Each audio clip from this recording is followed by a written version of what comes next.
Ja, vi har hans eller sin, og hvornår man bruger disse udtryk. Ja, og i eksempel 1, der har vi sagt, at han kører i sin nye bil. Og sin, det betyder, at det er ham her egen nye bil.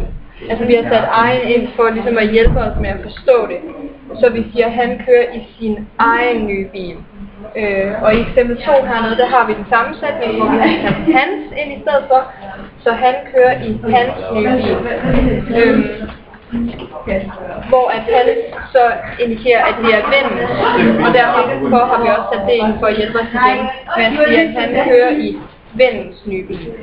Ja, så har vi lavet en brevskema, hvor vi har begge eksempler i. Han glemte sin mobil i hans autocamper.